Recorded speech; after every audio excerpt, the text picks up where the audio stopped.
already in office. But those things make what happened at a voter registration office in Pflugerville this week all the more interesting. It's a story only Jim Swift can tell, only on KXAN Austin News. Anthony Graves spent 14 years on death row. Then last fall, the state of Texas set him free after prosecutors realized he was not guilty of the murders he had been sent to prison for. I almost lost my life for a crime I did not commit.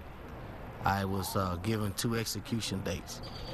So it was a real eye-opening experience for me as far as seeing our criminal justice system fail. Hi, how can I help you? Yes, I'm here to register the vote. Okay, you'll need to go down at the other end, sir. I started seeing the politics that is so heavily involved in the decision-making in the courtrooms and stuff. Good morning. How you doing? Fine, and you? I'm here to register the vote. In order for us to ensure that we get the best system, we have to use our voice, and our voice is our vote, to make sure that we're putting the right people in. Have you ever registered before? No, this is my first time. Graves was almost 27 years old when he went to prison, and yes, he could have voted before that, but he didn't. Coming up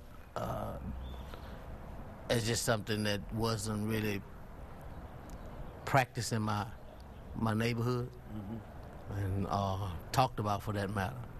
So it wasn't nothing that was important.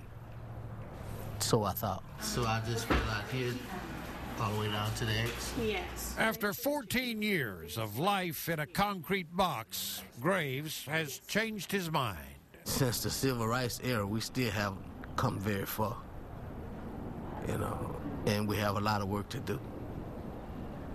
I was exposed to that, being on the dark side of justice. In the square, so you'll put your last name. But when our justice system goes awry, it doesn't always go against black people. Poor people. It's not even really about race anymore. It's about economic status. And, poor people get caught up in it. The only way to prevent cases like his, Graves believes, is to vote into office people who care about things like that. I'm not just going to give my vote away just because it's my first time voting. I want to do the research on the candidates and find out who represent my interests. Congratulations. Great. Thank you. We appreciate you coming in. Thank you so much. In Pflugerville, Jim Swift, KXAN, Austin News.